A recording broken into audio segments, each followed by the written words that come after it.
सन्मति अध्याय 28 वचन 16 से 20 तक। Gospel of saint Matthew chapter 28 verse 16 to 20। Page number 53। 11 शिष्य गलीलिया की उस पहाड़ी के पास गए जहां यीशु ने उन्हें बुलाया था। उन्होंने यीशु को देखकर दंडवत किया, किंतु किसी किसी को संदेह भी हुआ।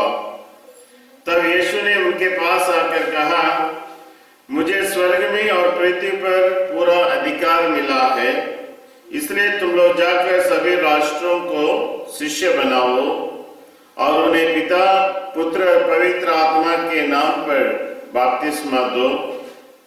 मैंने तुम्हें जो जो आदेश दिए हैं तुम लोग उनका पालन करना, उन्हें सिखलाओ और याद रखो, मैं संसार के अंत तक तुम्हारे साथ हूं। प्रभु का पवित्र सुसमाचार है।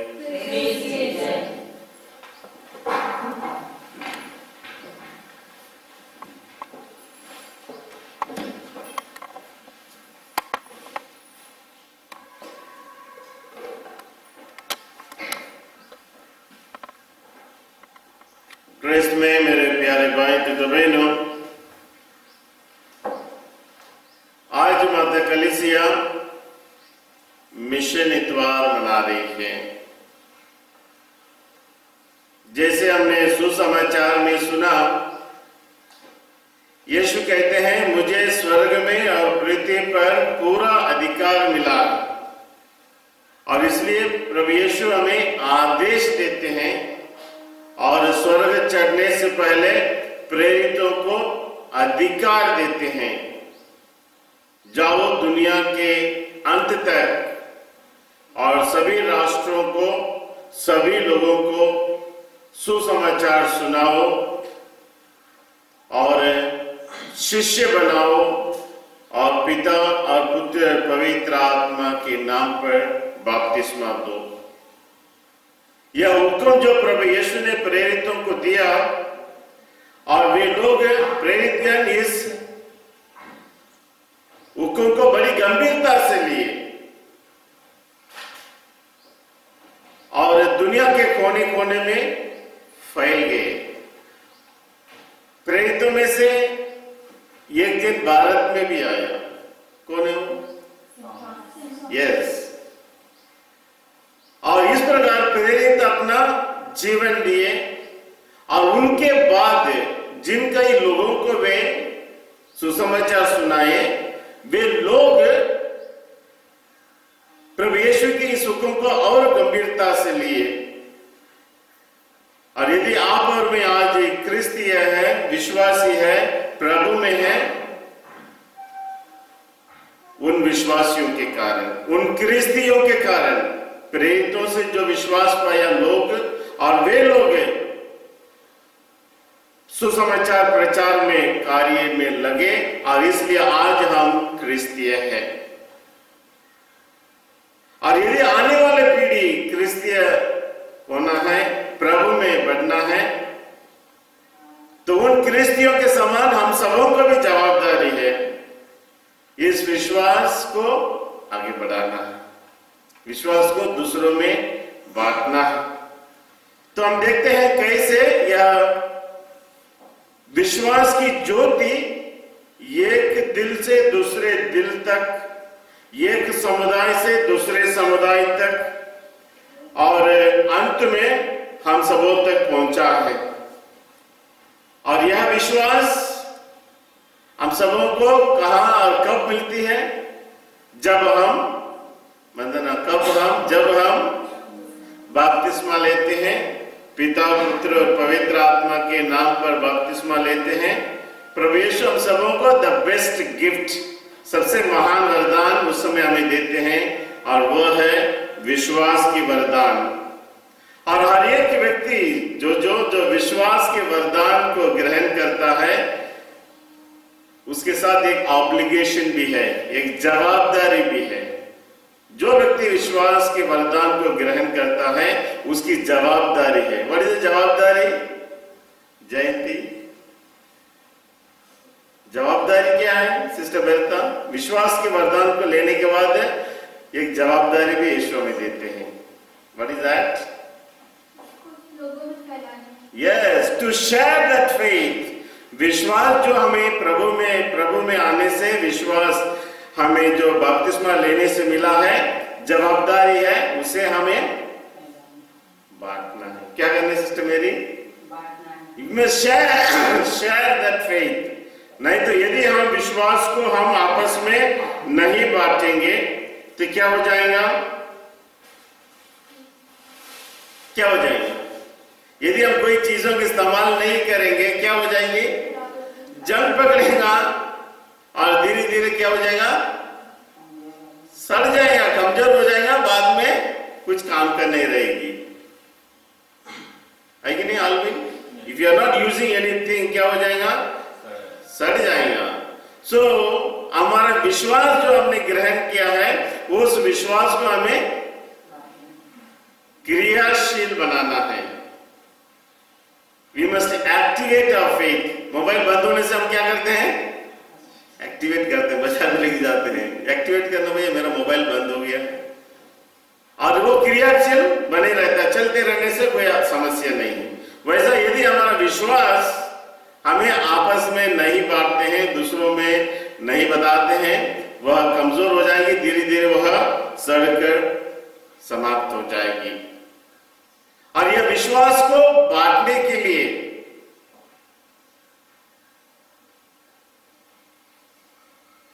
जो लोग बिजली में काम करते हैं, समझ लो इलेक्ट्रिशियन काम करने के लिए क्या जरूरत है? औजार।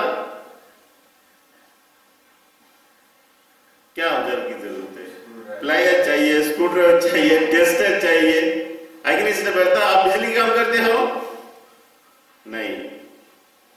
पकाने का काम करते हो, उसके लिए औजार चाहिए, चम्मच चाहिए, वो चाहिए, चाकू चाहिए सब्जी काटने के लिए, तो हर चीज के लिए कुछ औजार चाहिए। वैसा विश्वास को बांटने के लिए भी एक औजार चाहिए।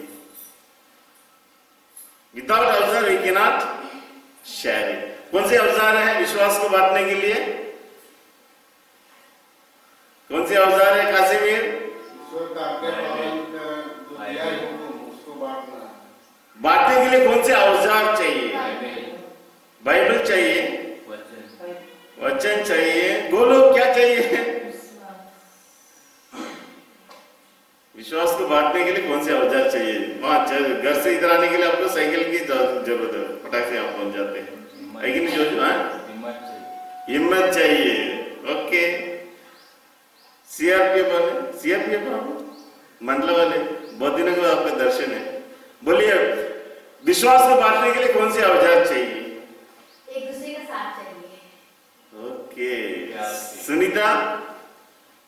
प्रेम चाहिए, एक दूसरे का साथ और प्रेम। मार्गरेट धीरे से देख रही, फादर मुझे पूछेंगे कि नहीं? वही आपके भी पूछ रहा, क्या चाहिए? कौन से औजार चाहिए? विश्वास के साथ प्रेम चाहिए। Okay, sister Elizabeth? मुझे अभी तक सही जवाब ना, जो भी बोल रहे सब सही जवाब है, मगर द मेन आंसर पवित्र आत्मा चाहिए। पवित्र आत्मा ही द ग्रेट इंस्ट्रूमेंट, ऐसे एक औजार है। क्योंकि जब प्रेरित 9 दिन ऊपर के कमरे में प्रार्थना कर रहे तो उनको कौन मिला? पवित्र आत्मा मिला। और पवित्र आत्मा के बाद ही वे हिम्मत के साथ सुसमाचार का प्रचार करने के लिए गए। वैसा हम सबों को भी पवित्र आत्मा की जरूरत है। विदाउट पवित्र आत्मा नो वचन की घोषणा। और हम सबों को पवित्र आत्मा कब मिला है? वंदना, अब वंदना है, वंदना को मुंह मिला है, आपकी आवाज आई है, ऐसा नहीं। वंदना मुंह भी लाएगी, आवाज भी देंगी। औजार आपको कब मिला है? दृढ़करण के समय। दृढ़करण में ही होते हैं, पवित्र आत्मा आप सबों को दिया जाता है। यू आर कंफर्म्ड, विश्वास में मजबूत किया जाता है। You got the Holi spirit, अभी आप प्रभु के संदेशवाहक बन सकते हैं, विश्वास को आप बांट सकते हैं। तो ये अवसर है, पवित्र आत्मा है, और ये पवित्र आत्मा सबों को मिला है, और इसलिए जो जवाबदारी हमें मिली है विश्वास के साथ, बपतिस्मा के साथ साथ जो हमें विश्वास मिला है, विश्वास के साथ साथ बांटने की जवाबदारी, और ये जवाबदारी पूरा करने के लिए यीशु हमें अवसर भी दिया है, पवित्र आत्मा भी दिया है। और यदि हम इन सभी चीजों को रखते हैं, पाते हैं, और यदि उसे चुपचाप रखते हैं, वी आर हेल्ड रिस्पॉन्सिबल। हम क्या है, हम जवाबदारी यीशु को देना है। यू गॉट द इंस्ट्रूमेंट, आपके हाथ पैर अच्छे हैं, दिमाग है, सब कुछ है, यदि आप काम नहीं करते हैं, you will be held responsible. है कि नहीं कासिमिर? प्रभु ने सब कुछ दिया है, बपतिस्मा दिया है, पवित्र आत्मा दिया है, और वचन दिया है, अब सिर्फ आपको इसे आपस में बांटना है। So faith implies obligation to share, हमें बांटना है, और इसलिए उन प्रेरितों के समान और पहले क्रिस्तीय लोगों के समान यीशु के इस हुक्म को हमें बड़ी गंभीरता से लेना है और जवाब देना है।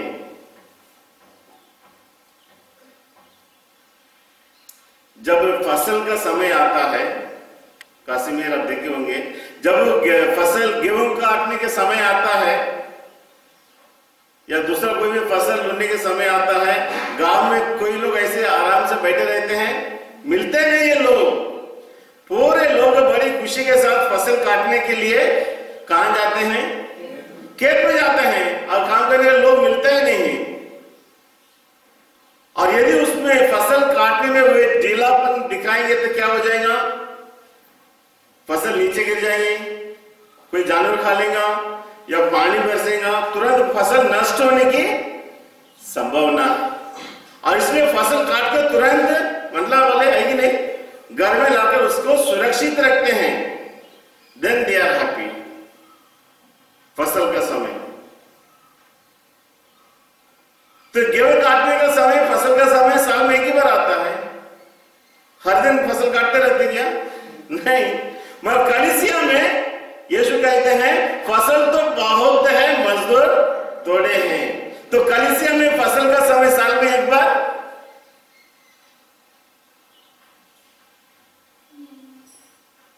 शारदा कलीसिया में, चर्च में जब यीशु कहते हैं फसल तो बहुत है, ये साल में एक बार होता क्या?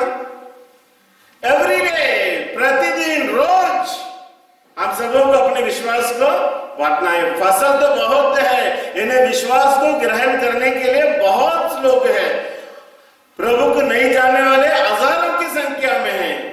और इसलिए यदि हम विश्वास को साल में एक बार बांटेंगे तो दुनिया के अंत तक प्रभु के संदेश पहुंचेगा।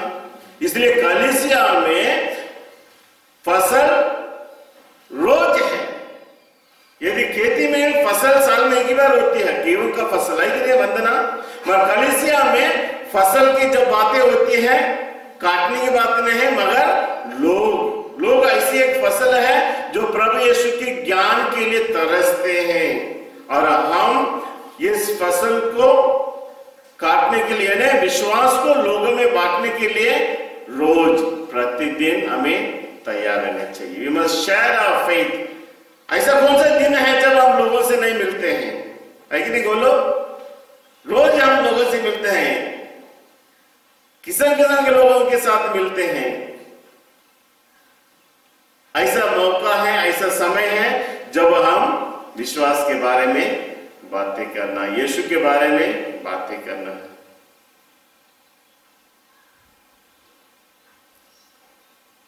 इसलिए चर्च में हमेशा फसल का समय है।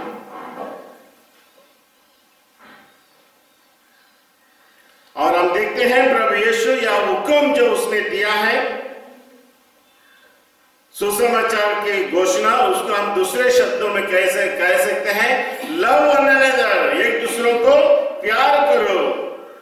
जब हमने विश्वास को ग्रहण किया है, हम सबों को यह जवाबदारी मिली है प्रभु यीशु का प्यार को आपस में बांटने के लिए, क्योंकि जब हम बपतिस्मा ग्रहण करते हैं हम पाप मुक्त होते हैं और हम पवित्र आत्मा के जीवन से परिपूरित हो जाते हैं और हम ईश्वर के बेटा बेटियां बन जाते हैं बपतिस्मा लेने से। क्या आप यह नहीं चाहेंगे कि आपका दोस्त भाई भी इस प्रकार प्रभु के संतान बने? क्या आप यह नहीं चाहेंगे कि आपके दोस्त को भी इस प्रकार पवित्र आत्मा मिले? क्या आप यह नहीं चाहेंगे कि आपका दोस्त भी पाप मुक्त होकर पवित्रता में जीवन जिए? जी हाँ, हम सब अपने दोस्तों के लिए, अपने पड़ोसी के लिए भलाई चाहते हैं। वी विश देम वेल, और इसलिए हमें विश्वास को बांटने की और जरूरत होती है। और जब हम विश्वास को बांटते हैं इट बिकम्स विगरस, मजबूत हो जाते हैं और ताकतवर बन जाता है। और जो व्यक्ति विश्वास को आपस में नहीं बांटता है क्या हो जाएगा? धीरे धीरे डाई आउट, मर जाएंगे, उसमें कोई जान नहीं रहेगी। क्या आपको कभी कभी लगता है कि मुझे अच्छा नहीं लगता है, प्रार्थना करने के लिए अच्छा नहीं लगता, चर्च जाने के लिए अच्छा नहीं लगता, घर में बाइबल पढ़ने के लिए अच्छा नहीं लगता है, हालांकि हम टीवी के सामने बैठे रहेंगे? ऐसा लगने का मतलब क्या है? ऐसा लगने का मतलब यही है कि हमारा विश्वास कमजोर होती जा रही है। और जब जलता हुआ दिया कमजोर होती जाती है तुरंत हम क्या करते हैं वंदना? उसमें तेल डालते हैं। वैसा हमारे विश्वास, आपको लगता है कि मेरे विश्वास कमी होती जा रही है, उसमें हम जान डालना चाहिए, तेल डालना चाहिए। पवित्र आत्मा प्राप्त करना, प्रभु के वचन, इन सभी बातों में हमें सहभागी होना चाहिए। आपको मालूम है गोलू, एक लॉयर रहता है। कौन रहता है? लॉयर से एक साथीदार रहता है, कैथोलिक लॉयर और एक Hindu lawyer. Both are working 20 साल 25 सालों से साथ में काम करते हैं। They help each other. अचानक क्या हुआ, यह हिंदू लॉयर बीमार पड़ जाता है और बहुत सीरियस हो जाता है। वंदना सुन रहे कि नहीं? बहुत सीरियस हो जाता है और ये कैथोलिक लॉयर उसको मिलने के लिए जाता है और वो बचने वाला नहीं, बीमारी बहुत गंभीर है, वो मरने को है। तब ये कैथोलिक लॉयर जाकर उसको अस्पताल में मिलता है। मिलना अच्छी बात है, नहीं मिला, बात किया और आखिर में कैथोलिक लॉयर ने ही बोला, अभी तो साफ सुथरा बोले, अभी तो आपको समय आ गया है, क्या आप विश्वास को ग्रहण नहीं करेंगे? क्या आप प्रभु में नहीं आएंगे? क्या आप बपतिस्मा ग्रहण नहीं करेंगे? ऐसा उसको पूछा और वो हिंदू लॉयर ने क्या जवाब दिया मालूम? हिंदू लॉयर ने ये जवाब दिया, कासिमिर 20-25 साल से हम दोनों साथ में रह रहे हैं, आपने कभी अपने जीवन में यीशु के बारे में नहीं बोला मुझसे, विश्वास के बारे में आपने कभी नहीं बोला। यदि आपके जीवन में विश्वास इतना ही महत्व रखता है तो मुझे अभी उस विश्वास को ग्रहण करने से क्या लाभ है? 20-25 साल से तुम मेरे साथ रहते हो, आपने कभी यीशु के बारे में नहीं बोला, विश्वास के बारे में बातें नहीं की, अभी क्या बोल रहे हो मरते समय तो विश्वास ग्रहण करो? बात तो यही ना। तो हम जीते जीते हजारों लोगों के साथ रहते हैं, संपर्क में रहते हैं, क्या हम ऐसा मौका उठाते हैं, अवसर को उठाकर यीशु के बारे में, विश्वास के बारे में, अपने धर्म के बारे में कभी बताते हैं? मगर हम कहते हैं मेरा बहुत अच्छा दोस्त है, पारिवारिक संबंध है, बहुत आना जाना करते हैं, फाइन, ये सब ठीक है, मगर इस अवसर को उठाकर, ऐसे संबंध का लाभ उठाकर क्या हम अपने विश्वास को आपस में बांटते हैं? Do you share your faith? आप खाना बांटते हो, मिठाई बांटते हो, उनके साथ अपना समय बांटते हो, सब कुछ बांटते हो, मगर हम विश्वास को पेटी में बांध कर रखते हैं, विश्वास को अपने गिरजाघर में छोड़कर जाते हैं? नहीं, विश्वास हमारे जीवन का अंग है। जहां कहीं भी हम जाते हैं, विश्वास हमारी सांस है। The breath that we take is our faith. इतना नजदीक रहकर हम उस विश्वास को हम बांटना चाहिए। We must share our faith. That is our mission. Mission Sunday बनाते समय आज यीशु हमसे ही प्रश्न करते हैं, आपको विश्वास तो मिला है, आप अपने जीवन में अभी 50-60 साल का बुढ़ा भी हो गया मेरे समान, did you share your faith? Yeshu हमसे आज यही पूछ रहे हैं, क्या हम अपने विश्वास को आपस में बांटते हैं? और इसलिए आज के पहले पाठ में हम सुनते हैं, ईश्वर सभी मानव को बचाना चाहता है और इस बचाव कार्य में ईश्वर हर एक व्यक्ति जो उनमें विश्वास करते हैं, हम सबों को उसमें सहभागी बनाना चाहता है। नहीं तो यीशु को धरती पर आने की क्या जरूरत है? वो स्वर्ग से ही सबको बचा सकता था? नहीं, धरती में आया, 12 जन को चुना और वे लोग सारी दुनिया में गए और उन लोग ईसाई को बनाए और ये लोग सबों में विश्वास को बांटे और अभी हमारी पारी है। God wants us to share our life, our faith. ईश्वर आप सबों को सहभागी बनाना चाहता है और इसलिए विश्वास को बांटना सिर्फ फादर का काम नहीं है, सिस्टर का काम नहीं है, और विश्वासी का काम है। क्या बोलते हैं वंदना? है कि नहीं? इसलिए आइजिया नबी आज के पाठ में पढ़ेंगे।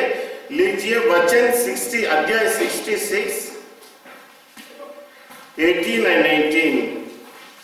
आइजिया 1:1-6 प्रॉफिट नबी आइजिया 66 18 to 19। मैं सभी भाषाओं के राष्ट्र को एकत्र करूंगा, वे मेरी महिमा के दर्शन करने आएंगे और मैं चिन्ह प्रकट करूंगा। जो बच गए होंगे उनमें से कुछ लोगों को मैं राष्ट्रों के बीच। यस, आप लोग इस वचन के मेरा बात बोली। देखो ईश्वर क्या कहता है, मैं सभी भाषाओं को, अभी सभी राष्ट्रों को एकत्र करूंगा, वे मेरी महिमा के दर्शन करने आएंगे और मैं उनमें एक चिन्ह प्रकट करूंगा। जो बच गए होंगे उनमें से कुछ लोगों को मैं राष्ट्रों के बीच भेजूंगा। और हम नीचे देखेंगे बहुत से जगह जहां ईश्वर का सुसमाचार नहीं फैला हुआ है। तो ईश्वर कहता है मैं सभी राष्ट्रों को, सभी भाषा भाषियों को एकत्र करूंगा। ये एकत्र करने वाला कार्य में हम सबों को क्या करना है? सहभागी होना है।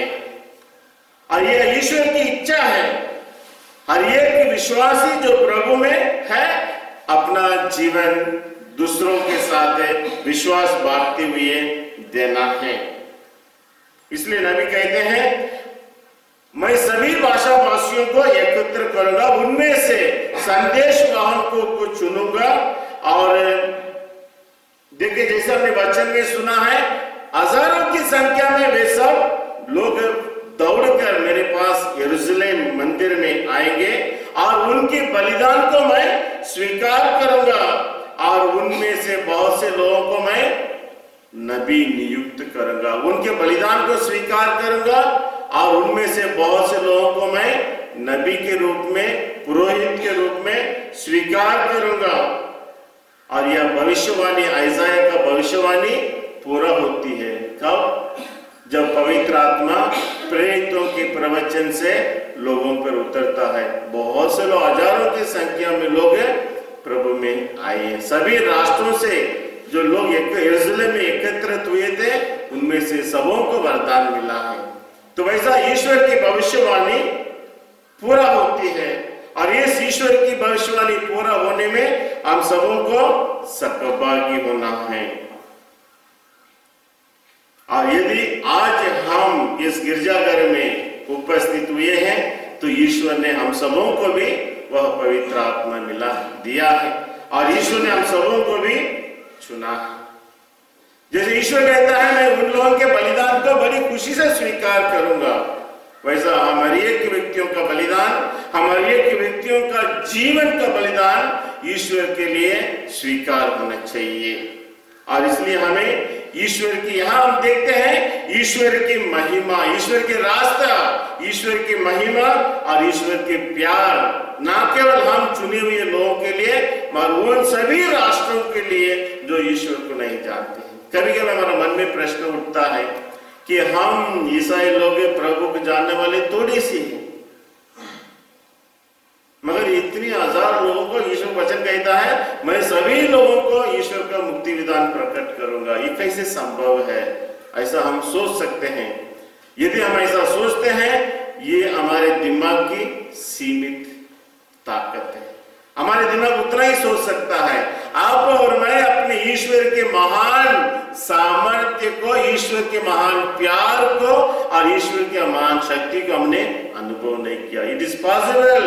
ईश्वर के लिए सब कुछ संभव है। कितना भी हजारों की संख्या में लोग यीशु को क्यों ना जाने, जब हम ईश्वर के ये सामर्थ्य पर भरोसा रखकर ईश्वर का साथ देते हैं, सभी लोग, जिसे वचन कहता है, सभी भाषा भाषियों को मैं एकत्र करूंगा। और इसलिए इस कार्य में हम सबों को सहभागी होना है। यूहन्ना के सुसमाचार अध्याय 13:34 में हम पढ़ेंगे। यूहन्ना 13:34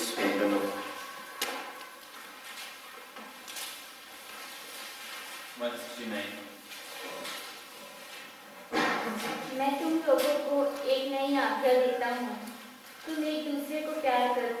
जिस प्रकार मैंने तुम लोगों को प्यार किया, उसी प्रकार तुम भी एक दूसरे को प्यार करो। जब यीशु कहते हैं तुम्हें दुनिया के अंत तक जाना है, सुसमाचार का फैलाव करना है, प्रभु यीशु के सुसमाचार ही यही है कि प्रभु के प्यार को हमें बांटना है। और जब हम प्रभु के प्यार को आपस में बांटते हैं, क्या होता है? हमेशा हम दूसरों की लाभ देखते हैं। We seek the benefit of others। हमेशा दूसरों की भलाई हम खोजते हैं। और जब हम प्रभु की भलाई खोजते हैं और हम सुसमाचार के कार्यों में जितने हमसे संभव है उतने अपने आप को सहभागी बनाना है। Share, we must share at the cause of the gospel. ईश्वर की कार्य की फैलाव में हम सबों का योगदान देना है। ऐसी योगदान देना है, हम अपनी ऐसी एक कलीसिया है, इतने लोग होने के बावजूद भी हम एक ही शरीर और एक ही आत्मा से संचालित है।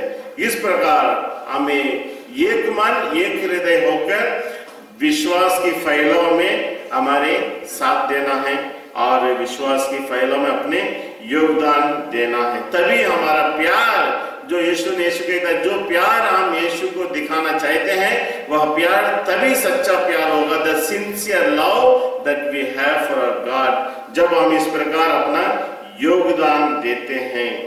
और इसलिए हम क्रिस्तियों की पहचान, कासिमेर, हमारे क्रिस्तियों की पहचान सिर्फ अच्छे कपड़े पहनने से नहीं, अच्छे भाषा बोलने से नहीं, मगर हम क्रिस्तियों की पहचान किसी में है? प्यार में है।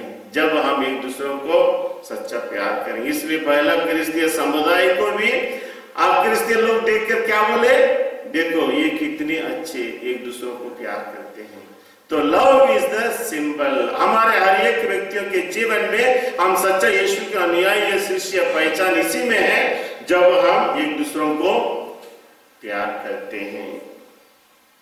मार्कुस 6:7 में पढ़ेंगे। शारदा, मार्कुस 6:7।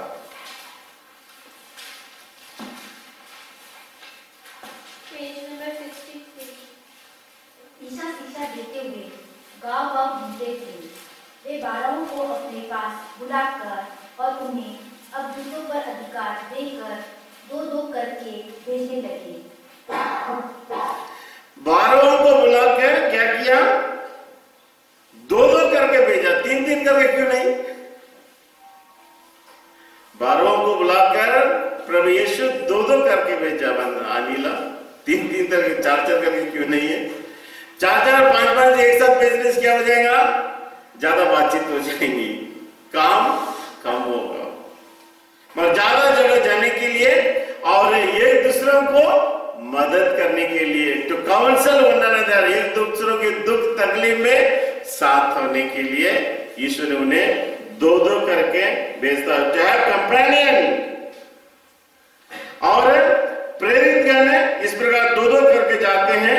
एम्बेसडर, संदेशवाहक बनकर जाते हैं और सुसमाचार का प्रचार करते हैं। 12 यह भी संकेत है, जो इजराइल में कितने वंश थे? 12 वंश के लोग थे, उसका सिंबल भी हो सकता है। और यीशु जाते समय उनको साफ सुथरा आदेश देते हैं उन्हें क्या करना है।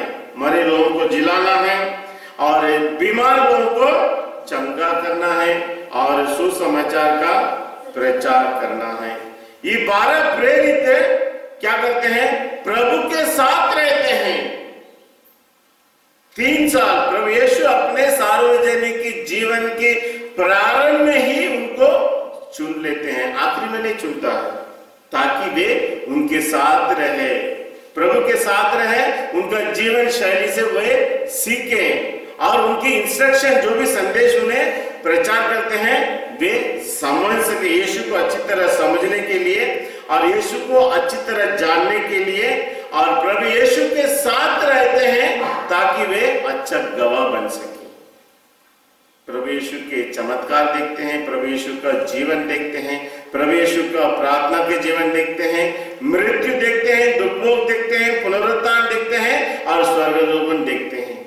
प्रेरितगण 12 जन, इसलिए वह जीवन की शुरुआत में ही उन्हें चुनते हैं, उनके साथ रखते हैं, ताकि वे यीशु स्वर्ग जाने के बाद इन सभी बातों के बारे में साक्ष्य बनने के लिए, the experience which they had about Jesus, प्रभु यीशु के बारे में जो अनुभव हुआ उसे लोगों में बांटना है। That is gospel sharing।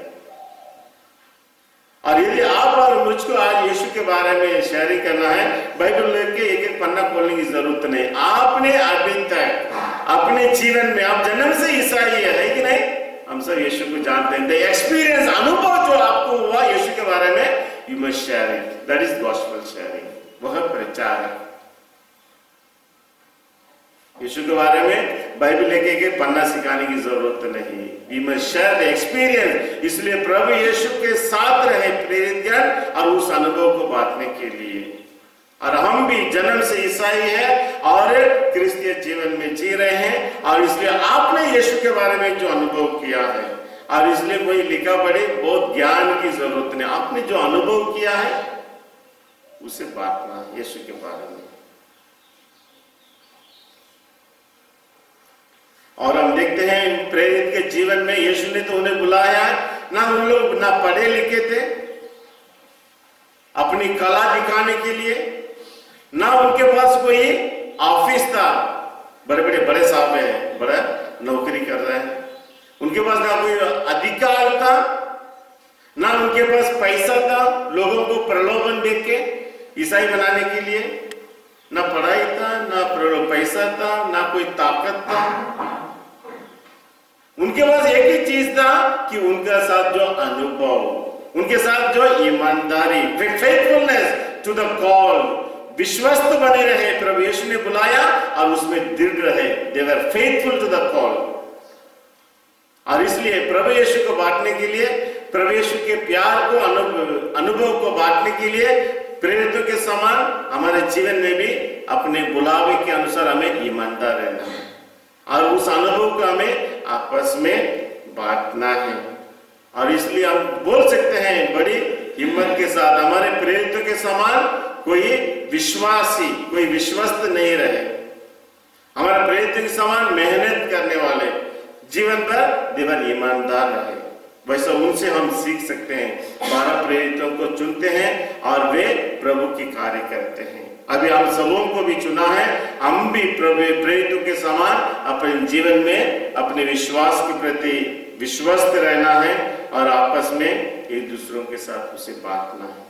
मत्ती के सुसमाचार अध्याय 28 में पढ़ेंगे। सुनीता 28:18 मत्ती 28:18 तब ईसा ने उनके पास आकर कहा, मुझे स्वर्ग में और पृथ्वी पर पूरा अधिकार मिला है, इसलिए तुम लोग जाकर सब राष्ट्रों को शिष्य बनाओ और उन्हें पिता, पुत्र और पवित्र आत्मा के नाम पर बपतिस्मा दो। मैंने तुम्हें जो जो आदेश दिए हैं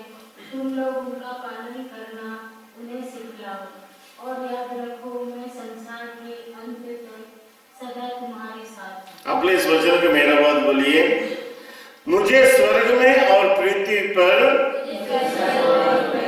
पूरा अधिकार मिला है, इसलिए तुम लोग जाकर सभी राष्ट्रों को शिष्य बनाओ, उन्हें पिता पुत्र और पवित्र आत्मा के नाम पर बपतिस्मा दो। मैंने तुम्हें जो जो आदेश दिए हैं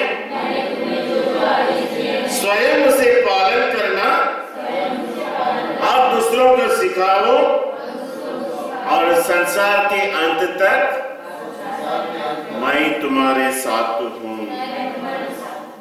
कितनी अच्छी बात बोल दिया है। तो हमें किसी भी बात से, किसी भी लोगों से डरने की जरूरत नहीं। मुझे पूरा अधिकार मिला है, मैं आपकी रक्षा कर सकता हूं, मैं आपको हर विपत्ति से छुड़ा सकता हूं, क्योंकि ये सारी दुनिया को लिए मैंने मर चुका हूं। I died for this world, इसलिए मुझे पूरा अधिकार पिता ने दिया है। The whole world is under my control, पूरे दुनिया मेरे अधिकार में है। इसलिए हमें प्रभु यीशु ने इसे खरीद लिया है, अपना खून बहाकर, रक्त बहाकर, अपना जान देकर इस सारी धरती को अपने लिए खरीद लिया है। इसलिए यीशु कहता है मैं तुमको अधिकार देता हूं, गो, मैं तुम्हारे साथ हूं। किसी भी लोगों से, किसी भी वक्त समय से, सिचुएशन से आपको डरने की जरूरत नहीं। जितना भी बाधाएं क्यों ना आए, मैं आपको बचा सकता हूं। इतनी आश्वासन यीशु में देते हैं, मुझे पूरा अधिकार है। आप कमजोर हैं मगर मैं बलवान हूं, आप मरेंगे मगर कभी मैं नहीं मरूंगा। प्रभु यीशु के आश्वासन, इसलिए मैं तुम्हारे साथ हूं। यदि यीशु हमारे साथ है, ना किसी लोगों से, ना किसी स्थिति से, किसी से अपने को डरने की जरूरत नहीं। और इसलिए जाओ, शिक्षा दे दो, यीशु के बारे में बताओ, बैप्टाइज देम, स्नान संस्कार उन्हें दे दो, क्योंकि यीशु कहते हैं सारे संसार तक जाओ, हर कोने कोने में जाओ। और यीशु का ये कहने का तात्पर्य यही है, दैट इज द अथॉरिटी। हमें जाने के लिए, सबों को बोलने के लिए यही अथॉरिटी है। Jesus himself gives the authority. मुझे अधिकार मिला है और इसलिए मैं तुम्हें भेजता हूं। यदि हम प्रभु के शिष्य हैं, प्रभु के अनुसरण करते हैं, यह हुक्म प्रेरितों के समान हम सबों को भी लागू है। और इसलिए जिन कई लोगों के संपर्क में आते हैं, हमें उन सबों को प्रभु के बारे में बताना है। और यीशु हमारे साथ रहते हैं अपने आत्मा के द्वारा। प्रभु यीशु हमारे साथ अपने सामर्थ्य प्रकट करते हैं अपने आत्मा के द्वारा, स्पिरिट। और इसलिए हमें किसी भी लोगों से डरने की जरूरत नहीं। प्रभु की वादा है, He will help us। आगे चलकर हम देखेंगे लूकस 10:1 में, लूकस 10:1 में गोलू, अच्छा गोलू के बाजू वाला भैया का नाम क्या है? मंडला वाले भैया। इसके बाद प्रभु ने अपने हाथों से युद्ध किए। लूकस 10 कौन सा पढ़ा बोलो? इसके बाद प्रभु ने अन्य हाथों से युद्ध किए। और जिस नगर और गांव में वे स्वयं जाने वाले थे, वहां दौड़ो करके उन्हें अपने आगे भेजा। उन्होंने उनसे कहा, फसल तो बहुत है परंतु मजदूर थोड़े हैं, इसीलिए फसल के स्वामी से विनती करो कि वो अपनी फसल काटने के लिए मजदूरों को भेजे। तो पहले हमने देखा प्रभु यीशु कितने लोगों को भेजते हैं? 12 लोगों को भेजते हैं। प्रेरित के कितना जन थे? 12। अभी शिष्यों को भेजते कितने लोगों को? 72 लोगों को। 72 लोगों को भेजते कि 70 लोगों को? 72 लोगों को भेजते हैं। इसका मतलब क्या है? और इनको भी 2-2 करके भेजते हैं। 72 लोग इसलिए भेजते हैं, ये प्रेरितों के समान नहीं है, क्योंकि यहाँ यीशु कहते हैं वे स्वयं जहां जहां जाने वाले थे वहां उन्हें भेजते हैं, ताकि वे प्रभु के लिए रास्ता तैयार करें। और ये 70 या 72 कितना 72 क्या बोलते हैं? 72 लोगों को यीशु भेजकर हमें यही बताना चाहते हैं, 2-2 करके भेजे। इसका मतलब है कि हम हर एक व्यक्तियों के जीवन में भी, विश्वासियों के जीवन में भी ऐसा कोई मित्र होना चाहिए, बिलीवर्स इन फेथ। दोस्ती ऐसे लोगों के साथ जो विश्वास में हो, ताकि वह हमारे साथ रहे।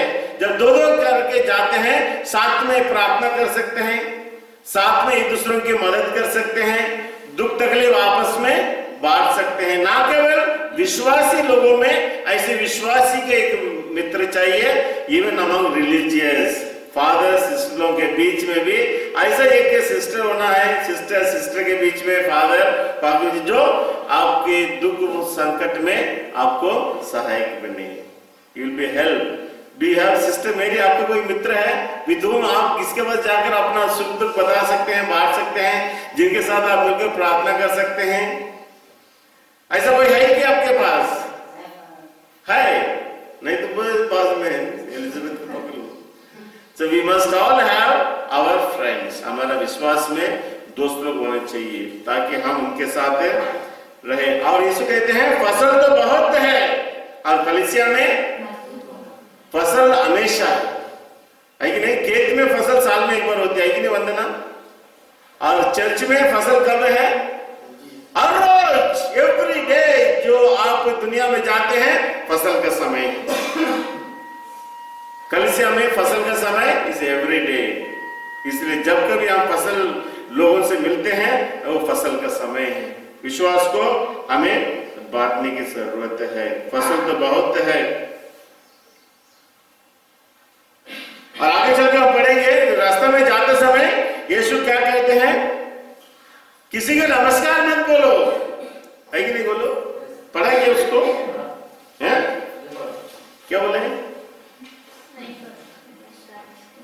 जिस घर में प्रवेश करते हो सबसे पहले एक कहो इस घर को शांति, यदि कहीं वहां शांति के योग्य होगा।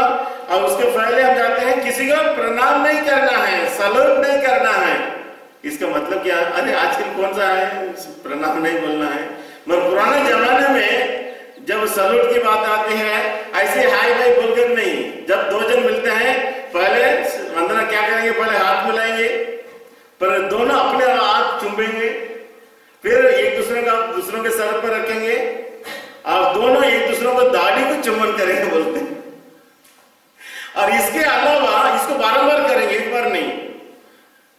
प्रणाम करना में दो एक दूसरों के साथ पहले ये लेटेगा साष्टांग प्रणाम, और वो लेटेंगे और गले लगाएंगे। एक बार नहीं, दो बार नहीं, बहुत बार। इन्हें एक दूसरों को प्रणाम करना इन्हें बहुत लंबा चौड़ी बात है। You will be wasting the time. और इसलिए इसने बोला don't spend waste your time in that. इसलिए आप फसल बहुत है, फसल बहुत रहते समय काटने के लिए देरी नहीं करते हैं, फटाफट काम में लगे रहते हैं। और इसलिए यीशु कहते हैं किसी के प्रणाम मत बोलो। फसल काटने के काम में, जिस काम में आप जा रहे हो उसमें लग जाओ। एक दूसरों को सलाम करते हुए अपना फसल को बर्बाद मत होने दो। यदि फसल बर्बाद होती है, उसका जवाबदारी कौन है? यदि खेत का फसल खराब हुई तो उसका जवाबदार कौन है?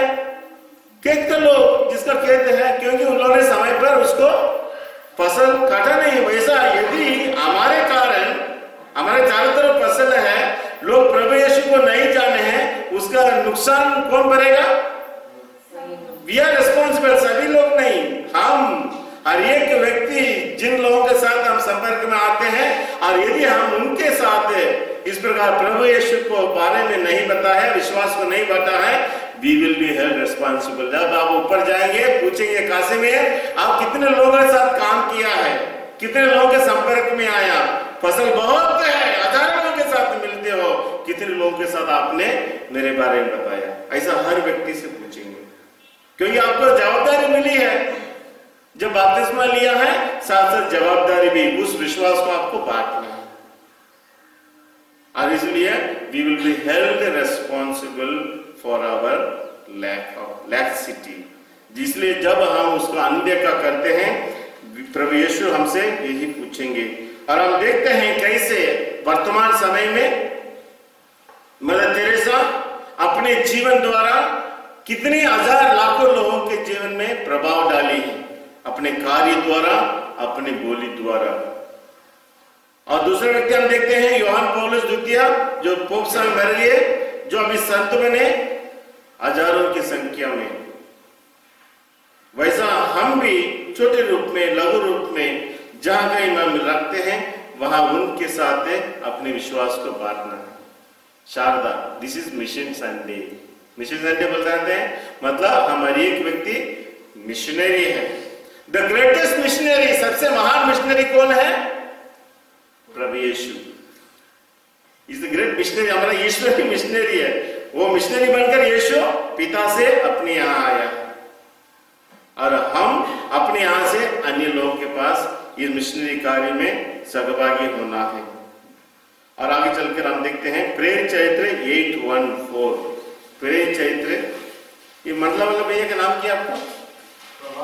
प्रभात। प्रभात पढ़िए, आपकी आवाज सुनेंगे। प्रेरित चरित्र 8:1-4। प्रेरित चरित्र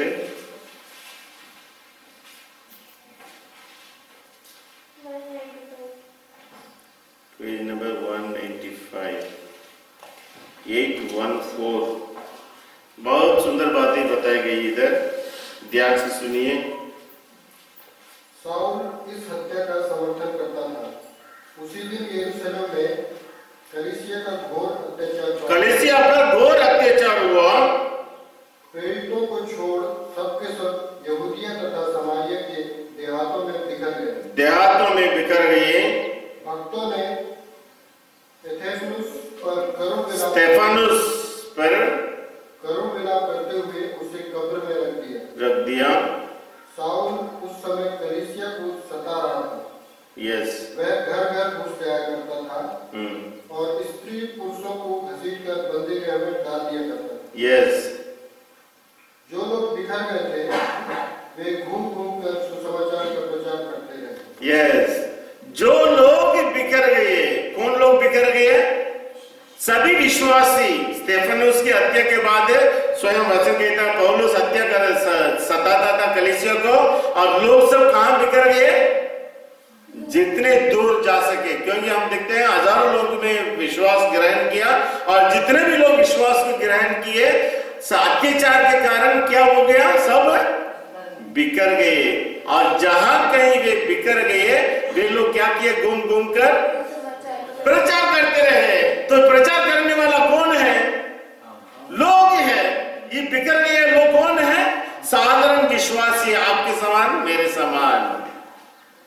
तो बिखर गए लोग बैठकर रोते नहीं, अरे हमारा घर उगड़ गया, हमारे बच्चे उगड़ गए, इधर हो गया उधर नहीं।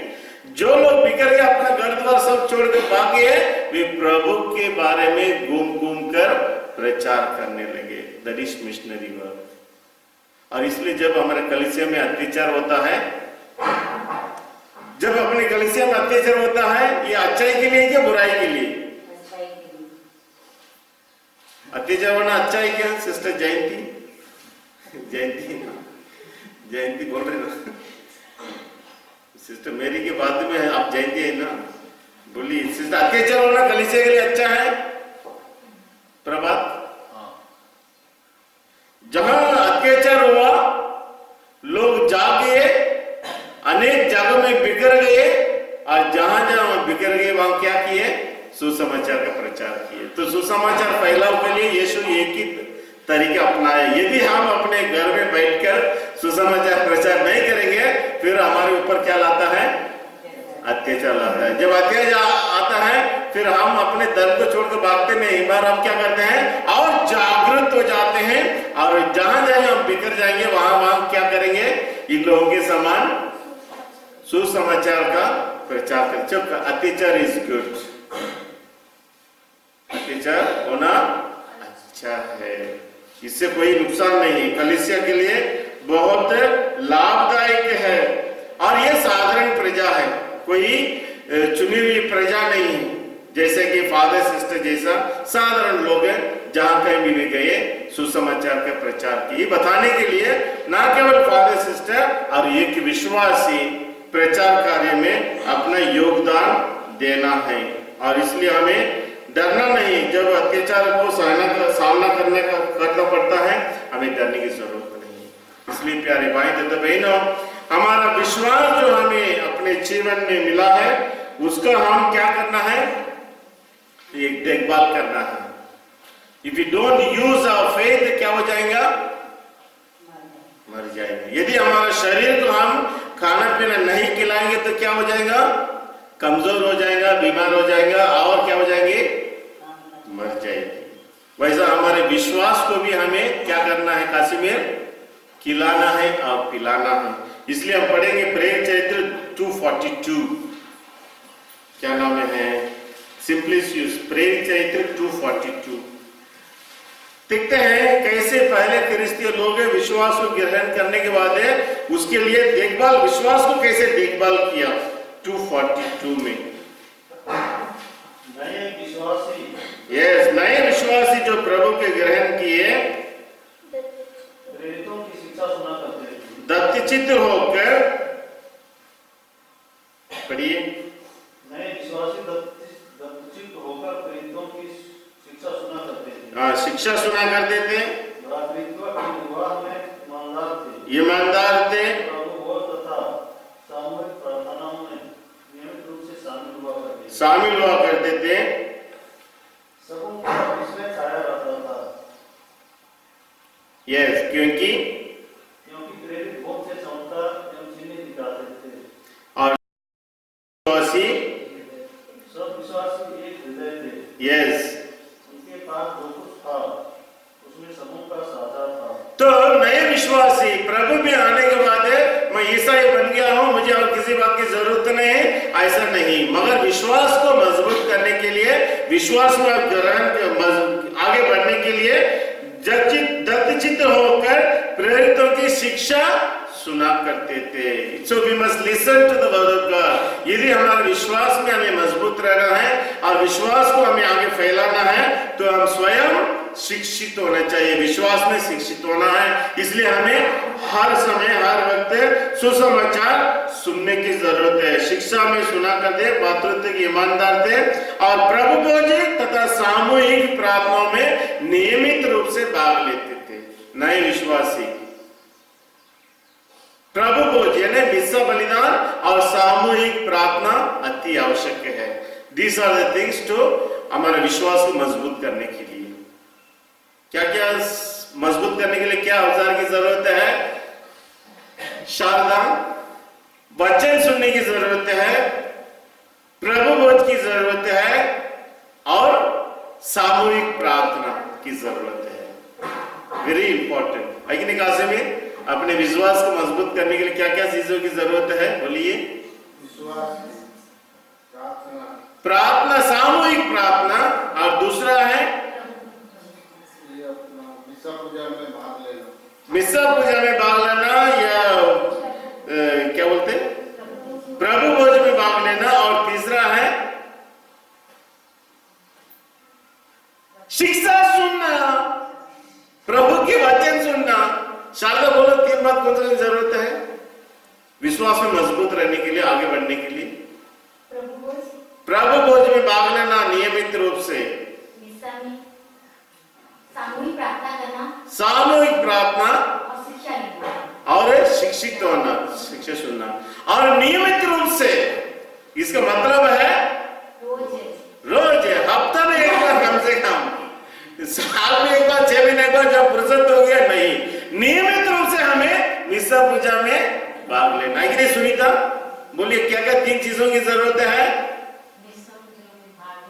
परम प्रसाद लेना, प्रभु भोज में भाग लेना, यह दूसरा है सामूहिक प्रार्थना, जब घर घरों में प्रार्थना होती है भाग लेना। शारदा, सामूहिक प्रार्थना जब घर घरों में प्रार्थना होती है। और तीसरा है प्रभु यीशु का वचन सुनना। ये 3 चीजें अति आवश्यक है, और भी बहुत से बातें हैं। आगे नहीं भाग रहे, कौन से 3 बात जिसमें हमें ध्यान देना चाहिए विश्वास में मजबूत होने के लिए? प्रभु भोज में भाग लेना, सामूहिक प्रार्थना, वचन सुनना। जो आपका नाम बदल रहे, कुछ समस्या आपको, प्रभु को वचन नाम में भी जाने देना, रोकना नहीं। तो हम देखते हैं प्यारे भाई तो बहनों, हम सबों को विश्वास का वरदान मिला है। आज हम अपने विश्वास के लिए धन्यवाद देने का दिन है, मिशन संडे। और मिशन संडे में आप सबों को ये प्रश्न पूछना है कि मैं कहां तक मेरे जीवन में प्रभु के वचनों को, विश्वास को दूसरों में बांटा है। तो आइए हम प्रार्थना करेंगे। हे दयामय स्वर्गीय पिता, आज के सुंदर दिन के लिए हम आपको धन्यवाद देते हैं। जब आज माता कलीसिया मिशन इतवार मनाती है तो हम सबों से प्रभु यीशु हम यही प्रश्न करते हैं कि मैंने मेरे विश्वास को कहां तक दूसरों में बांटने के लिए प्रयास किया है। ये प्रेमी प्रभु, आप सबसे महान मिशनरी पिता का प्यार लेकर इस संसार में आया, वैसा हमारे एक व्यक्तियों को मिशनरी बनाना चाहते हैं। इसलिए हम भी आपके प्यार को आपस में एक दूसरों में बांट सके। हमारे एक व्यक्तियों को जो अवजार पवित्र आत्मा दिया है उसके द्वारा हमें क्रियाशील बनाइए।